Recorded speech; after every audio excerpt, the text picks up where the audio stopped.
And welcome to episode 125 of Habs Unfiltered. I'm your host, Blain Putney. I'm joined now by my co-host, Matt Smith. Good Hello, Matt. afternoon. How are you? Oh, I'm feeling great. Well rested. Haven't had any sleeping issues. For those of you who are watching or listening, you'll notice that Treg Wilson is not with us today. He unfortunately had more important things to do, like take some gym selfies, and I think he's trying out for the fireman calendar at work. Yeah, I think he is. Something like Yeah, that. yeah. Yeah.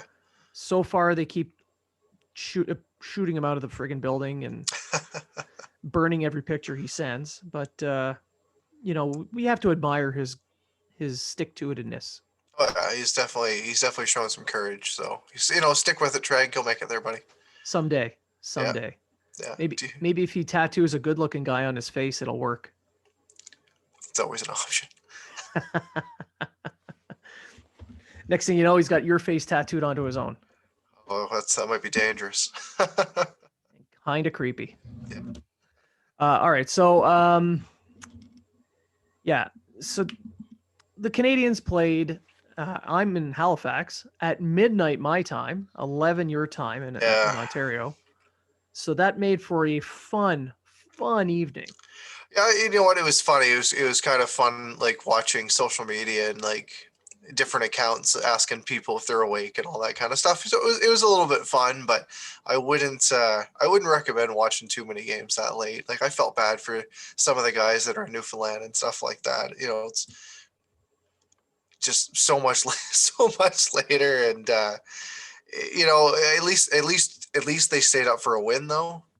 So it kind of made it a little bit better. I fell asleep on the couch afterwards, so I woke up kind of out of place this morning, but at least they Yeah, won. That's all I'm happy about. I'm gonna be honest. I passed out about 3 minutes into the game, and I woke up. I woke up at 4 o'clock in the morning and just Oh watched it again. yeah, oh, there you go. I was wondering why they had this unfiltered account wasn't too active. I'm like, he fell Yeah, asleep. I totally fell asleep. I passed right out. But I did see a couple of those "you up" tweets, Yeah, and some the of them are one pretty good. yeah, the one that kind of weirded me out a little bit was seeing the "you up" tweet by the Canadians Twitter account, Yeah, and Jeff Molson responding. So that's kind of like yeah, texting yourself, you pretty know? much. Yeah, Yeah. So it was a little odd. yeah, And last night we were just to give a shout out to Matt Bedard, Scotian Canadian. Want to thank him for having us on his pregame last night with all the other independent Habs podcasts like Happy Hour, From Failing Hands, No Respect. If there's any I'm not mentioning, I'm sorry. There was so many of you guys, and to be honest, Montreal Bias. There were so many really great independent podcasts. If you were listening to us now and you're wondering, hey, should I go listen to those guys? Do it. Listen yeah, to us first, but then go yeah, listen to them. yeah. And we kind of brought this up last night. Like this isn't a competition whatsoever. Nope. Like since we've went independent, it's actually we've actually grown exponentially, and the restrictions have been lifted off of us, and we can go out and we can get our own guests, and we can speak our minds. And being an East Coaster, every now and then I drop an F-bomb here and there, but that's just kind of it's. I know you've got more time in the military than me, but I got 15 years in, and I have 15 years in, and it's kind of they slip out every now and then. Let's just say that. So, as Blaine said, like go out, check out these other guys, check out their YouTube channels, check them out on Apple, Spotify, etc. As I said, we're not in competition, and we're actually good friends with some of these guys. So we Yeah. want everybody to succeed. We're likely talking about a lot of the same issues anyway. We might just be putting a different spin on it. So we're happy that you're joining us though, and continue to do so. Yeah, exactly. As always, we have to say that we think we're a pretty good show and we want you to listen, but there's Absolutely. so many others. Absolutely. And for today's episode, there's a lot of stuff to cover. So I think we'll just jump in and we'll do a little bit of the news and notes portion. Yeah. So the big news that broke this afternoon, was that Chiarot broke his hand last night or this morning, depending on where you live. The fight, he had a fight with JT Miller, um, couldn't take each other's helmets off, which would have caused another penalty or a misconduct, which I think is horse crap. The players should be able to take their own damn helmets off, and you would avoid a lot of these things. But so Chiarot's got a broken hand, and he's gone back to Montreal. That means the road trip for him is done, and there's 4 games left. Yeah, what are your thoughts on that fight? Well, it was you know what, it was kind of meaningless, but we've seen Chiarot step up in the past, and I just think it was Miller trying to spark his team, and it didn't really work in his favor. The Canadians still kind of had their foot on the gas after that. Um, I think it was Weber in the press conference afterwards said that it sparked the team and everything like that, and they scored soon after and everything like that. I'm like, well, it might have sparked the team, but the spark was already lit prior to that fight. Like Montreal was looking very, very good, and they played well throughout the night. If it wouldn't have been for Demko, we were probably looking at like 7-8 goals. Like Demko played very well last night, Yeah. and he ended up being third star of the game, and it was well deserved. Without him, as I said, it would have been a much different score.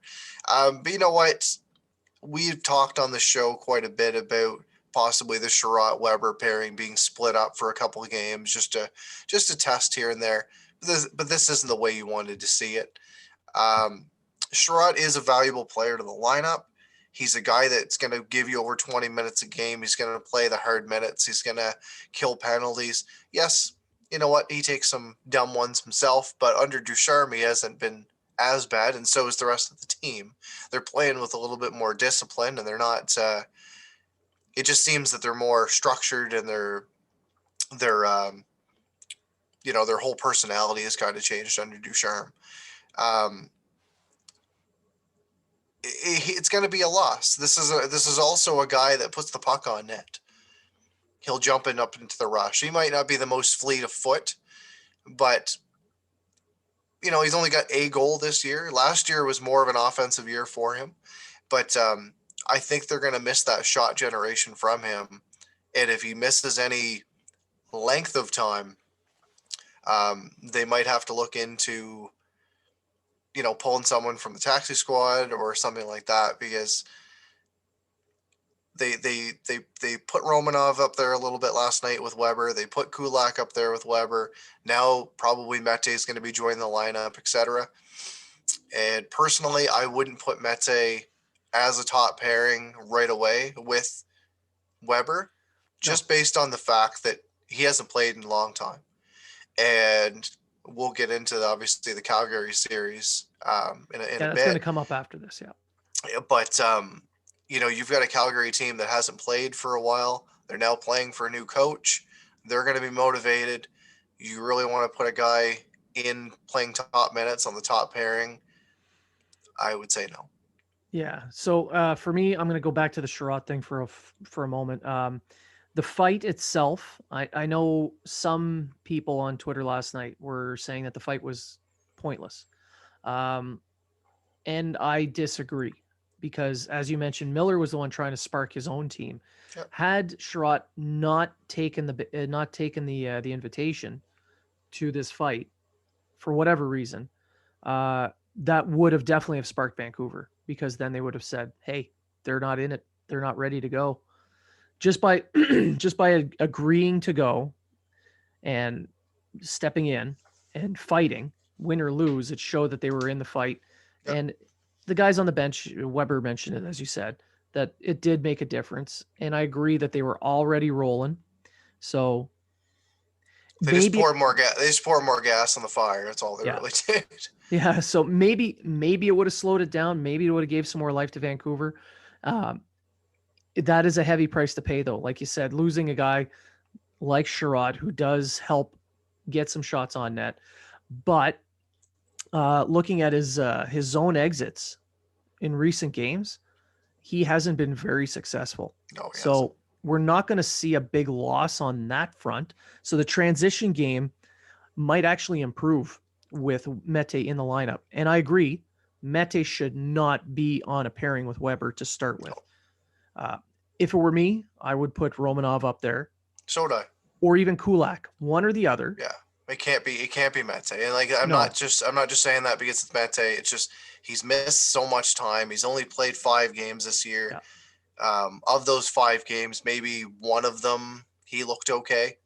yeah, Um, but for an offensive minded defenseman, he's still yes, he moves the puck, but you need shot generation from these guys, and he's only got 2 shots in the games that he's played, and I just want to see more out of him. And this is now his moment to possibly get a few more games in, depending on the severity of the injury. yeah. And you never know if if the injury is severe as what it could be.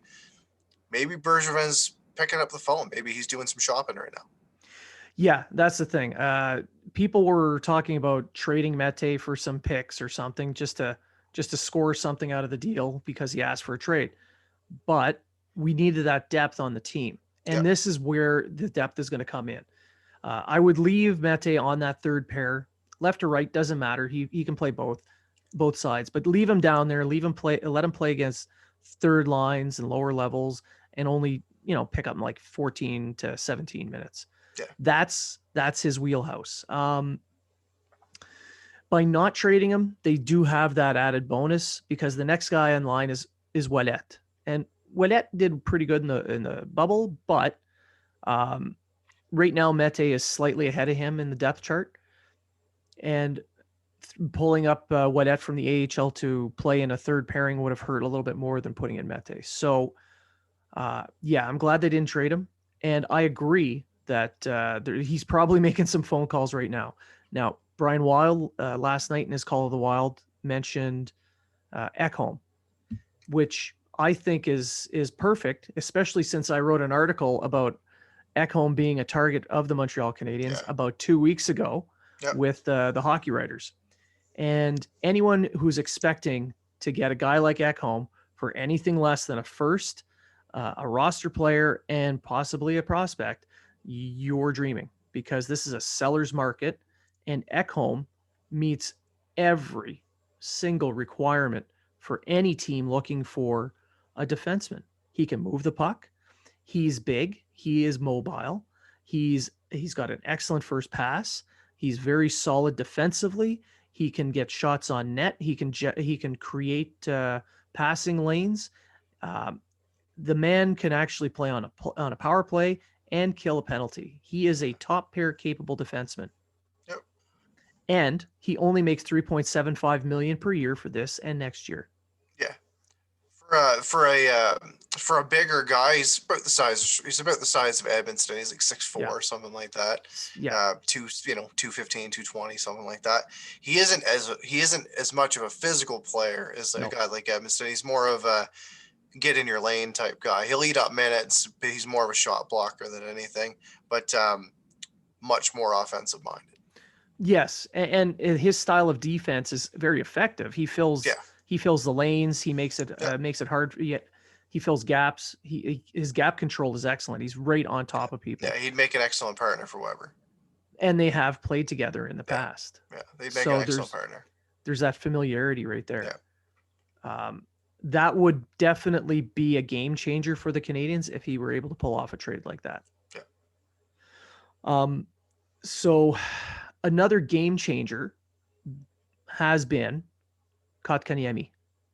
In the last few games, since Ducharme has taken over, Kotkaniemi's responsibilities have grown. He has been given more opportunity, and he has proven that he can take that responsibility and maybe eat up some more. The power play itself with Kotkaniemi on the power play has looked amazing. It's about 50%. And we've been seeing it in the last few games. He's been given some offensive wingers, and he's generating offense. He was doing so on a third line with guys like Lehkonen and Armia. The difference now is that the players he's making passes to can actually finish. That's right. And not just be finish. Yeah, exactly. Exactly. There you go. He started the game with Gallagher and Toffoli, but the right wing got shifted around a bit throughout the game. But he was with Toffoli all game. Yep. And they have some good chemistry. And we saw a goal and an assist out of Kotkaniemi, another power play goal because of his extra work along the boards. He's still a little bit of a Bambi on ice at times along the boards. Yeah. But that's going to come. He's still got a lot of room to grow into his frame. Yeah, and sometimes we see him use his frame and take a penalty like he did against Hamannik. But yeah, you know what? I'm glad that didn't turn into anything more than what it ended up being, because he knew he screwed up right away, and the guy's kind of at least, like, Hamannik's a tough guy, and Hamannik could have easily just thrown the gloves off and just started swinging. But I'm kind of happy that he did. Maybe if it was another player, maybe he would have done so. But I think that's more of a veteran guy saying, I think he knows that he screwed up, so I'm not going to just drill him into the boards. But yeah, he probably said, "Oh crap, I'm so sorry. Don't kill me." yeah, Something probably along those lines. Yeah. But no, you can see that Kotkaniemi's possible top end weight is probably going to be around 220, because right now he's around 207. Yeah. So once he gets to that point in a couple of years, this Bambi stuff is probably going to end. Yep. But we've been seeing some of that potential already. He's winning those battles. Yep. His long reach is creating some great chances. His on ice vision. He's see the ice really well. Yeah. He's picking off passes, and he's, even if they're not getting the scoring chances or leading to high danger chances, at least he's disrupting the transition play of the other team. Yeah. Yeah. And his defensive positioning has been very good. The thing that I've noticed the most is giving him this opportunity, this second power play unit. It doesn't seem that he's forcing the play as much as he was, because he was given power play time under Julian. It's just that some of these passes, he's passing, 5 feet in front of the other guy, or it'd be like, okay, well, I'm going to step in and shoot, but he'd step in and shoot after he's already had the puck on his stick for well longer than he should have. Everyone's square to him, the goalie's square to him, and he just comes in, shoots it in his chest. So we're not seeing that. So we're seeing a little bit more deceptiveness, I guess, out of his game, a little bit more, and a lot more confidence. And if this continues, the points will continue. His face-offs are starting to get better, but like other players on the team, just consistency in that area would be fantastic to find. But his minutes are going up, as you said. He's been given some offensively gifted wingers that can finish. Toffoli, having him on the wing, that's definitely not going to hurt, especially when they play Vancouver. Yeah. But yeah, I'm very excited for his future, and what's to come, especially if he continues down this road with Ducharme. And Kotkaniemi is not the only player so far that I've noticed that's flourished under these new systems. Yeah. So Ducharme's system, he's giving the youth a little bit more leeway, and it's giving them confidence. They're growing in confidence. Even Suzuki's playing a little bit better. He's had a little bit of a mini slump production wise. The points aren't there, but he's playing with he's putting the effort in. Yeah. Let's just say that. Defensively, there hasn't been a dip. No.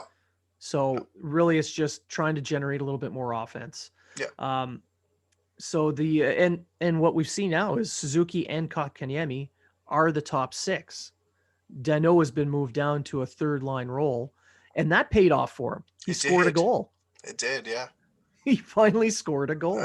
I was happy for him. You know what? I really was. Like, we talk about Danault, and we talk about his contract, and we talk about him turning down a contract, and we talk about this and that, and the defensive side, and the minutes he eats up, etc., and playing in overtime and all this kind of stuff. And there's a lot of negative that we've talked about him, especially this season.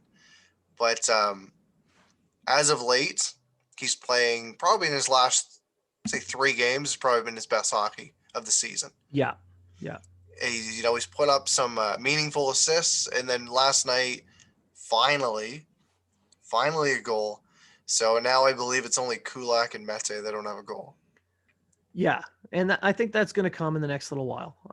But those guys, they're not basing, they're not scoring a goal isn't hurting them. No, Not scoring a goal was hurting Dano. very much so. Yeah. Um, so I'm really, really happy to see Dano finally get that goal, and he's been looking a lot better. Yeah. Having him in that shutdown role on that third line, he can still pair up against top opposition. uh, Armia, very strong defensively as well. He can shut down an entire wing on his own. Then you have Tatar on the other side, where they can take advantage of any offensive opportunities with Tatar there, who is also pretty good defensively. So Yeah. He's an it's underrated defensive game, but you know what? it's He's been yeah, playing on that line with him and with Dino and Gallagher for so long, playing those matchups, especially playing in the Atlantic Division when you're playing like Boston and stuff like that. You're getting those tough matchups, yeah, and yeah, Tatar does have a very underrated defensive game. he does. And having that line there, kind of as a defensive outlet, that I think that's the probably the better plan in the long term. If you want guys like Suzuki and Kotkaniemi to be playoff ready and be able to generate offense and play well in the playoffs, you have to give them these opportunities to play in the top six now so that they can learn. The experience at center, we talked about it before the start of the year. We knew it was going to be a problem. So this is where you build some of that experience. Learn to play in these tight games. Like the game tonight against Calgary is a game that they're going to be playing within 24 hours of their last one.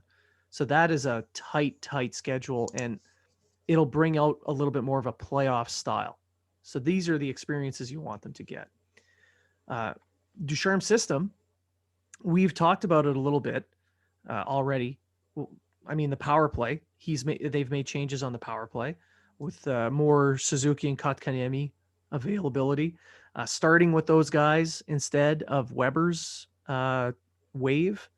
Now Weber got a goal last night or this morning, and it looked a big blast from the Ovechkin spot. It looked amazing, but for the most part this season, he's been kind of a stormtrooper. No matter how he shoots, he misses the net. It's just been that way. So those adjustments on the power play have helped. There's some more work to be done though on the penalty kill. There is on the penalty kill. There still is on the power play. To be Yeah, honest, up till last night, that second unit, as they call it, has been the most productive unit. And yeah, then all of a sudden, Weber gets a big blast, signature shot, etc. And it was kind of neat. They showed the I know you were well asleep when this yeah. happened, But but I they ended up showed watching. but they showed the graph of the because he's 10th all time now, or Yeah, he's been 10th all time now in power play goals for defensemen. And you look at some of the guys on that list with McInnes and Bork and Murphy and all them. You throw them on there, and everyone ahead of him's a Hall of Famer. So it's kind of neat that he's in that in that conversation, right? I think Brian Leach is the next one on the list. And he's no slouch offensively, but yeah, like we've seen some changes within the system. PK definitely is going to need some help. Losing Chiarot definitely isn't going to help the situation. However, Chiarot was one of the most penalized players, so maybe that'll help. maybe. However, you're going to lose that. You're going to lose that toughness. Let's just say that. Like Chiarot might be not the prototypical fighter, but out of everyone in the lineup, especially defensemen, he's probably going to be the guy that's going to go before anybody else. Yeah, and there's a lot of snarl in his game while they're playing. Like he's Yeah. throwing hits, he's cutting people off, he's angling people out. The size and his mobility is not that bad, so he's No. able to use that to his advantage with his reach and his size. Yeah. Losing that snarl is going to hurt a little bit, especially when you bring in Mete as the replacement. Right? There's There's no comparison. Yeah, it's kitten paws It's versus funny. monkey versus I gorilla do paws. this. I do this. Watch him like one punch Johnny Goudreau tonight or something, and you're just like, holy shit. Oh, kitten paws got claws. Oh, I know. But in terms of the system, though, I think the next thing that they need to work on is still kind of the area that I'm looking at in their game and that's overtime and shootout. Yeah, It still needs work. I believe right now the Canadians have the most OT slash shootout losses with 7. which is fun. I mean, I'm glad they were able to get points while they were in a slump, but at Yeah, the same time, what if they would have used players better? They might yeah. have been able to win a few games during the same slump. Well, just for instance, you take 3 of those wins, add 3 more points to them, and all of a sudden you're 34 points. You're tied with the Oilers, Yeah, with right? games in For hand. with games in hand, yeah. So it's nice that they're putting up points. They're 3-2-5 in their last 10. So That's such a weird number. it is. It might seem really bad. Some people might look at it the other way and they're like, well, 8 of those games they picked up points. However, I would much rather see, especially the Vancouver game, where Price lets in a goal in the last minute. All of a sudden, you lose in a shootout because guys that you would normally see shoot the puck were like, well, let's get a little bit fancy. Let's go between my legs. Let's do this. Let's do that, and it ended up costing them the game. I think they need some work still to the overtime. We're seeing the 3 forward system thrown out quite a bit now, Yeah, which I'm a big fan of, yeah. especially with the group that they have. And really losing Chiarot. Chiarot was kind of their go-to secondary defenseman. Now he's not there. So either Petrie's going to play the whole time and he's going to get off the bench for a few seconds, maybe during a whistle, get some oxygen or something, and be back out, or we might see some Romanov, or we might just see the 3 forwards, and I'm completely fine with that. Well, the 3 forward system, I mean, it just proves that Ducharme listens to our show because that's something we Absolutely, talked about yeah, before just as he got hired. yeah, Um, Another thing that I've noticed with Ducharme's system, and I think, well, I'm not the only one, but it's the discipline in their game. With that added speed, the way they run their transition game, the way they forecheck and attack the puck, they're a lot more aggressive onto it, which means they're using their speed more, which means they're not behind the play as much, yeah, which means they're not taking as many minor yeah. They're not penalties. pulling and slashing and hooking and tripping, and yeah, That's right. yeah. That's a big, It's big it's difference. happening to them, like the start of the season. Yeah. Yeah. Yeah, Yeah. They're still one of the least, they still have one of the lowest numbers of power plays in the league. yeah, And they're still, I think, second or third highest when it comes to penalty minutes in the league. However, that's slowly starting to change. So the more power play opportunities they get, the better the power play is, the more likely teams are to back off when they're 5-on-5. They won't be as aggressive because they don't want to take those penalties. yeah, Now, if they can finally get that penalty kill to be as aggressive in the defensive zone as they are in the neutral zone, yeah. then maybe we'll start seeing a better outcome with the penalty kills as well. Yeah. You And get I'll that get going. and I'll give a quick shout out to Corey Perry. Oh yeah. He's looked good under Ducharme as well. He might not be, he might not have the wheels that he used to, and he was never really a good skater to begin with. But Perry was brought in for a veteran presence, fill a role in the power play, and chip in occasionally offensively. Right now, he's got 9 points in the 18 games he's played. Um, he's Not bad for a contributing. fourth liner. Yeah, he's contributing on the power play. He scored some big goals. He set up some big goals. For a guy that's only going to give you, 10, 12 minutes a night, I'm happy to have him in the lineup. And he scored another goal last night. So good on him. Yeah. So to kind of sum up the system a little bit, this is in general what you see an improved power play. There's more shots coming from the slot. So the Canadians, they generate a lot of shots, but a lot of them were from the outside. Now under Ducharme, they're coming from those high danger areas a lot more so. They, like I mentioned, better discipline. They've got a better use of speed on their 5-on-5, as mentioned, which is a huge reason why the discipline is improved. Uh, in-game adjustments. Ducharme is able to make in-game adjustments from shift to shift. Claude Julien had some problems with that. Um, it's a downfall to his game. He's kind of, I'm playing a system and I got to stick to my system, and here's my plan and I don't want to change. Whereas Ducharme is much more willing to just shred his plan and change it on the fly while the game's going. And that reliance of youth. So that system of his is slowly coming into play, slowly coming into view, and we're seeing some of the fruits of that. Now, another system that people can look to, and that's our partners at Manscaped. COVID spring break is right around the corner, and you know what that means. Spring break in your pants. Manscaped is here to ensure that the party in your pants never stops. Even Veronica Corningstone wouldn't say no to this pants party. For everyone preparing for a pants party this spring break, I have an exclusive 20% off discount. Use code unfiltered20 at manscaped.com. Manscaped is dedicated to helping you level up your full body grooming game.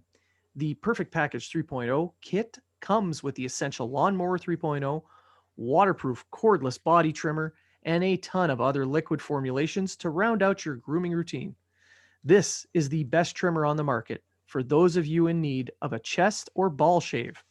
Their third generation trimmer features a cutting edge ceramic blade to reduce grooming accidents, thanks to advanced skin safe technology pioneered by Manscaped. You can also adjust settings to get the length you like, and you can stay on top of it with almost no effort at all. Don't ruin any vibes this spring break or upcoming summer with some peeking pubes coming out of your swimsuit. Be sure to use their Crop Cleanser Body Wash to keep your hair and skin feel healthy and fresh. Inside the perfect package, you'll also find the Manscaped Crop Preserver Ball Deodorant, an anti-chafing ball deodorant and moisturizer, because we know how speak much? How painful chafing can be when you're wearing a bathing suit all day. You'll also find the Crop Reviver Ball Toner, a spray-on testy toner that's designed to give your boys a little slice of heaven. For a limited time, subscribers get 2 free gifts: the Shed Travel Bag, a $39 value addition, and the patented high-performance reduced chafing Manscaped Boxers. Get 20% off plus free shipping with the code unfiltered20 at manscaped.com. Do yourself a favor and always use the right tools for the job. That's 20% off and free shipping with the code unfiltered20 at manscaped.com. Use code unfiltered20 at manscaped.com and say aloha to your new beautiful balls with Manscaped. Ah, yeah. I like the new commercial. It's not first read, not bad. Yeah, I like the new commercial. Yeah. Yeah, the spring break is a nice change. That means spring's around the corner. That's I right. like it. I like it. Well, for me, every time I watch a game now, I either watch a Sens game or watch a Canadiens game, and I see the Manscaped logo on the ice. Yeah. Or obviously a big UFC guy as well, and they're one of their big sponsors. So I see them, and I'm just like, hey, they're with us. Maybe not on as big of a stage, but Just got to say that they were with us first. That's true. Yeah. That's true. And they came to us. That was impressive. Yeah. That just shows how, mostly probably because Treg is such a big dick. And he's trimmed out of the show. All right. Yeah.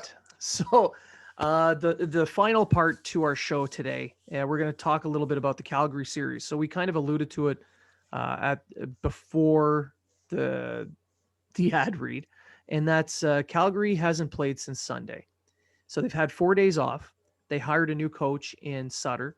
So he's had a few days to go through some practices, go through some video session, make some changes to the systems that he saw fit, and prepare the Flames for the stretch run.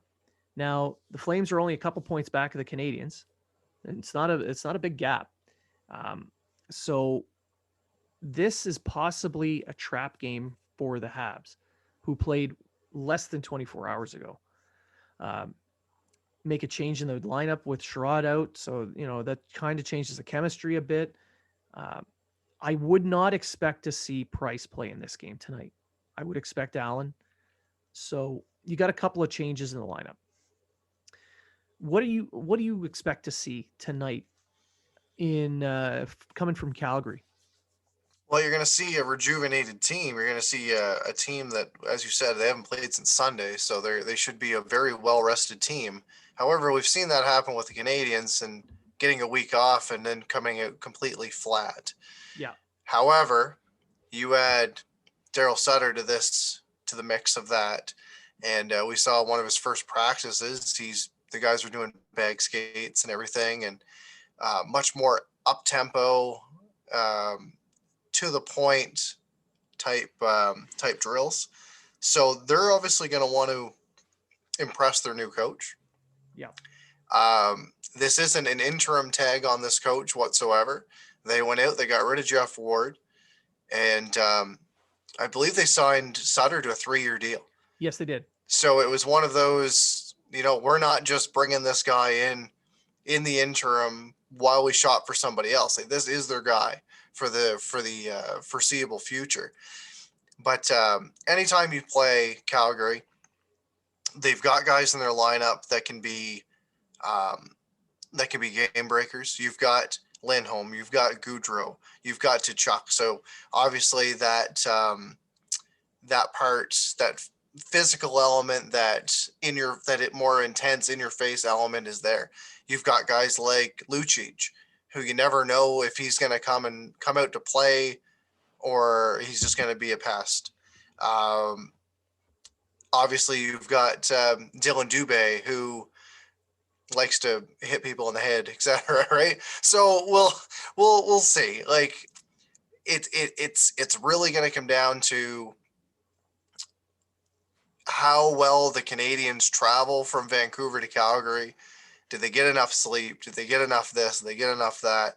Are they going to be ready to hit the ice with the level of intensity that they played against Vancouver with?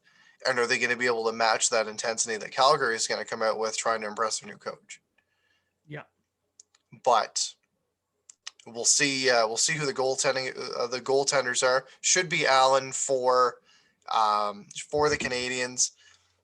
Hard to say if it's going to be Riddick or Markstrom. I'm going to say it's probably going to be Markstrom. But Yeah. as of late, Markstrom's game has kind of regressed from the start of the year. So that might work into the Canadians' favor. But we'll see. We'll see when puck drops. And at least it's not 11 o'clock start tonight. It's only 9. So Yeah, so that's a 10 o'clock start my time. yeah. So it's doable. Still It's not as doable. bad. Still not as bad. Doable. Thankfully, tomorrow is the St. Patrick's Day party at work, so I'm not expected to do much other than just actually promote a couple of my guys. I'm going to be there to make sure a couple of my guys get promoted, so I get to give them their new rank. So that's a big thing for me. I love doing that. I love seeing my young guys succeed and get rewarded. So that's going to be something I really want to be awake for. So having a game at 10 makes it a little bit easier. Now for the Flames, I do feel that Markstrom is likely to be the starter with the 4 days off and a new coach who's probably going to want to give his big star goaltender the chance to prove himself again. I mean, they just signed Markstrom to a 6-year deal worth a ton of money, so I can see them riding him now for a little while. Even in both games against the Canadians, I can totally see Markstrom being the guy. My concern is going to be Johnny Gaudreau. Now, Gaudreau's had an up and down season, but under Sutter, maybe the new coach smell is going to wake him up a little bit. And that would be a scary proposition because that kid can be a star player. Yeah. I know that Calgary likes to play that physical brand. So the Canadians, they better be ready for a game that's going to be similar to what they would normally see against Ottawa. That type of hockey. That is Sutter brand hockey for sure. So if they can find a way to keep the legs moving, even though they played last night or this morning, based on where you are, um, if they can keep their legs moving, they should have some success. Uh, the reason I call it a trap game is they could easily get caught by arrested Calgary Flames. So if they can avoid the penalty box, keep their feet moving, and keep that transition game with the speed that they've had in the last, I'd say 5-6 games, they should have success. They might even be able to pull off an overtime loss again. It's not what I'm hoping for. No, I'd love to see them win or win in regulation, because that would definitely help, especially with Calgary kind of breathing down their necks on, by breathing down their necks. Let's take a look here. I'm going to bring it up. They are 6 points back of the Canadiens, and the Canadiens have a game in hand. But you don't want to start giving hope to the teams that are behind you. No. I mean, look at Toronto. They're at the top of the division. They're the cream of the crop. They're the cup contenders. Oh my God, how have they done? They must just give them the cup now. Yeah. If you're watching TSN or Sportsnet. Yeah. Now, all of a sudden they lose 3 games, and it's every story under the moon of why they're not winning games. Everyone's playing hurt. Oh, everyone's playing hurt. It's Austin Matthews' wrist is the reason that they're losing, and it's heroic. I think they did like a 60-minute documentary and everything of his injury and his fight back to come into the lineup and score a couple goals the other night, despite the loss that obviously wasn't his fault. So, well, the pregame for the last Leafs game was a rocky fight montage for Matthews working out, and it was all him, trying on different outfits. I don't know. Maybe that new Justin Bieber song will like spark them or something. We'll see. Justin Bieber still makes music. Apparently he has a new song out, and it's about the Leafs. Really? Yeah, I haven't heard it. I'm not going to either. I have teenagers, and they don't listen to that crap. Thank Christ. I mean, thank Price. Yeah. So I think we pretty much covered most of it. Is there any last thoughts on? Oh, let's try this. You want to do a prediction? Well, I don't know. On the spot. We'll see. For me, I think it's going to really depend on how well the forwards support the defense with Chiarot being out, because throwing Mete back in the lineup, you're playing a rested team. You're just coming off a win that you played quite intense. So how full is the tank going to be for them? I'm still going to say that they'll pick up a win, but I'm looking at maybe something more on the realm of maybe a 3-1 game with the potential for an empty netter. I think it's going to be a tight checking game. And I think with that tight checking, I think there's going to be plenty of power plays in the game. I think it's going to be one of those type of games. And I'd like to see Jeff Petrie continue to get pucks on net like he has been. 10 goals now in 25 games. He's looking very, very good. He's the leader in goals as of right now, as we record. And in my books, he's probably in the top 3 right now for the Norris. Yeah, I would not argue that at all. I'd probably throw Hedman in there and throw probably Drew Doughty right now as my top 3. Well, I would always put Drew Doughty on my list, but that's me. Yeah. I'm a bit of a Drew Doughty fan, so I'm biased.